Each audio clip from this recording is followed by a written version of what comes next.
The year is 2025. Wait. Pump the brakes. That's this year. That's a little too recent. We're going to put a pin in that because it's important, but we'll come back to it. The year is 2018. Nope, not far enough back. Gotta go further. Let me just turn up this dial here and, wait. There. Here we go. The year is 1987. Yeah, that's it. That's right. And this crazy guy once said, Dragon Ball? One Piece? I could do my own manga. With blackjack and hookers. Probably. He probably said that. For the sake of simplicity, we're going to say that he did. This man, his name, Toshiyuki Araki. More commonly known by his pen name, Hirohiko Araki. And he put out this manga that at the time probably didn't seem like it was going to be a big deal. I mean, spoiler alert, it became a pretty big fucking deal. This manga was JoJo's Bizarre Adventure. Well, to be frank, it didn't even go out as a manga. It was released as part of one of the shonen magazines, but that's not important for this. What is important is it's been going on since 1987. It became such a big deal that it got not one or even two anime adaptations. It even has whole events, like pop-up shops and JoJo World, and even JoJo Day back in April. Now, I'm not gonna pretend I know a lot about JoJo's because, to be frank, I don't know shit. I just know that the 2012 adaptation from David Productions is fantastic.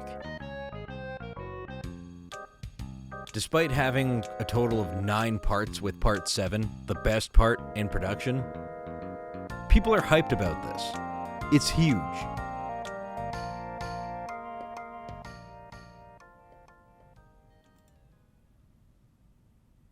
Now we're going to jump ahead. A lot. The year is 2018. December to be exact. Bandai Namco revealed that JoJo's Bizarre Adventure was going to be getting a Battle Royale style game coming to the arcades of Japan in the summer of the following year. I'm not sure how much excitement there was for it, but considering Part 5 was airing at the time, I imagine the hype was big. People were excited. Fast forward to the next year, December of 2019. Originally announced for the summer, but delayed until December, JoJo's Bizarre Adventure Last Survivor is now officially out in arcades in the land of the rising sun.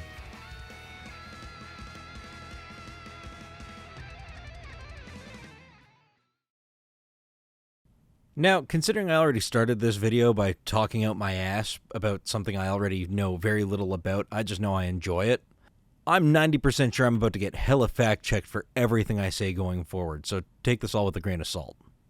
Oh, and obligatory spoiler warning for parts 2, 3, 4, 5, and 6. These would be Seasons 1, the second half, Season 2, Season 3, Season 4, and Season 5. Now, I didn't know about the game until fairly recently. From my research, as far as I could tell, the game machine itself showed characters from parts 3, 4, and 5.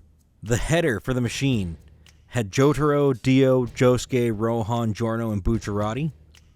But from my research, I think you were also able to play as Kakyoin and Polnareff from part 3, Koichi from part 4, and Mista from part 5, in addition to those characters that were on the header of the machine. The game's characters were considered as one of 3 types. You had close-range fighters, shooter-type fighters, and disturbance-type fighters. Your close-range characters were people like Jotaro and Dio and Polnareff. These were the people who had stands that you could throw their attacks out at people. You had to get close in order to do anything with them. Your shooter-type characters were characters like Kakyoin and Mista. The people that you would essentially aim down sights or let your stand out to go and fire shots at people. A barrage of bullets, more or less. Your disturbance characters were characters like Koichi and Rohan. They had abilities that you could place around and they acted as traps, really disturbing people's way of play. I'm going to elaborate more on that later on, but understand that disturbance characters just disturbed people's way of play. The game was your standard battle royale, but instead of flying across the map on a set line and jumping out of things like a plane or a bus like in Fortnite or PUBG, or flying to a rough area that you wanted to jump out of a helicopter like in Final Fantasy VII The First Soldier. God, I miss this game. You would be greeted by Daniel J. Darby from Part 3. He would first fan out a deck of cards and let you pick the character you wanted to play. Shortly after, he would present you with a map of Morio, and he'd place a bunch of poker chips on it. From there, you would select a part of the grid where you would want to spawn yourself. Once in-game, you would be able to explore the different areas and iconic spots of Morio while surviving other players as the map got smaller and smaller as time went on.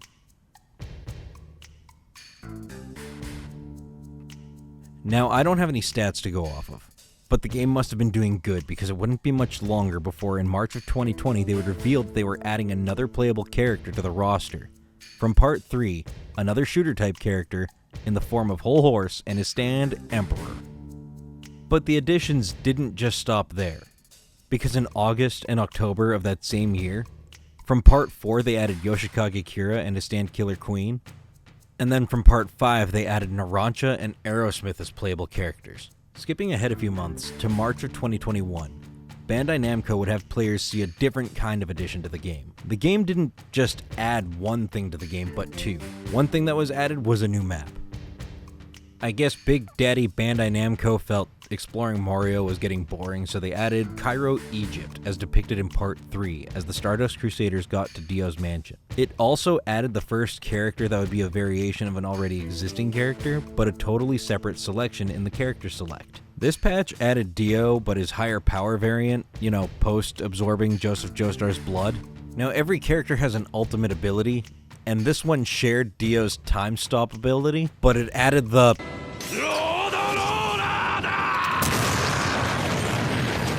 The rest of 2021 would see the additions of Okuyasu with The Hand, Risotto Nero with Metallica, and Diavolo with King Crimson. It wouldn't be until 2022 that we would see the first additions of Part 6 characters, Jolyne with Stone Free, Weather Report, and the second time an already existing character would get a variant character in the form of Jotaro in his Part 6 appearance. Granted, I think the Part 6 anime had just finished airing at the time, so the hype was pretty up there. Now 2023, this is where it gets interesting. At some point while releasing the Part 6 characters, they added the farm fields of the Green Dolphin Street Prison as a map to the game, although soon after adding Anasui to the game, it was promised that Panicato Fugo and Purple Haze would also be joining the roster as well.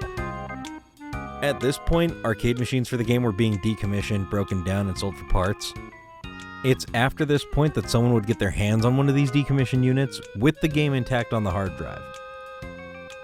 This patch would later be revealed to be patch 1.17.02, which not only would have the Green Dolphin Street farm map, but also a developmental version of Panicato Fugo. In the character select, Fugo had the appearance of Jotaro and Star Platinum. In-game, Fugo had textures, but Purple Haze did not have any textures, did not have any abilities aside from the basic attack. This wouldn't be known to the public until the files were uploaded online to be downloaded and the game reverse engineered and ported to PC. That being said, there's a whole Discord server dedicated to giving people a chance to enjoy this build of the game. It even has mod support and multiplayer through a LAN connection.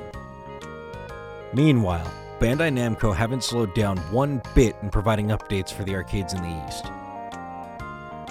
Panicato Fugo was officially added to the game in June of 2023. Muhammad Avdol and Kosaku Kawajiri followed in September and December respectively. 2024 wouldn't see any new additions, character-wise at least, until June, with the addition of our boy, Abakio. In the reveal trailer, he can be seen being demonstrated in the Roman Colosseum. Although I'm not sure if the map was added prior to him or added with him. 2024, the great year that it was, also saw the addition of a new type of character to play, in the form of the Ripple type. That's right, in September and December we would see the additions of two characters from Part 2, a young Joseph Joestar and Caesar Zeppeli. Pre-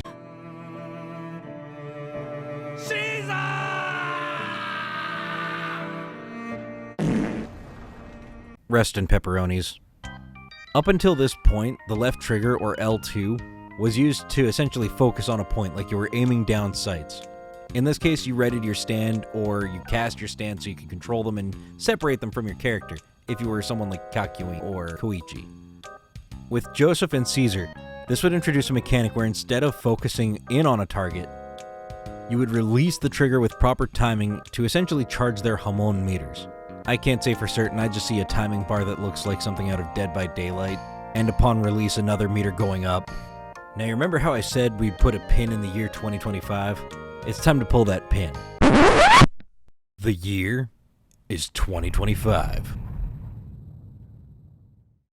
April had an event called Jojo Day or something like that. It revealed that the Part 7 anime was in production. And not just that, it also revealed that Gyro Zeppeli would be eventually added to Last Survivor as a playable character. So imagine my surprise when in June of this year, they added Part 6's Enrico Pucci as a playable character. So with June having come and gone since this video was uploaded, the most recent update to the game has not just added Pucci as a playable character, but added another map to the game as well. The game allows people to explore Venice as it appeared in Part 5. Now we get to the point of this video. Why did I feel I needed to talk about this? Fact of the matter is, I managed to get my hands on a recent decommissioned unit with the game, and after pulling all the data with some help, and some more help from the 8th and Dax, the PC port of JoJo's Bizarre Adventure Last Survivor is updated to patch 1.28.02. Unfortunately, I have also recently learned that there is at least patch 1.29.02. But for now, I'm happy that we have 1.28, and I promise you will be too. You can download the latest build of the PC port for JoJo's Bizarre Adventure Last Survivor by joining the Discord linked below. And maybe, just maybe, when we get the online consistent, we could see each other on the battlefield.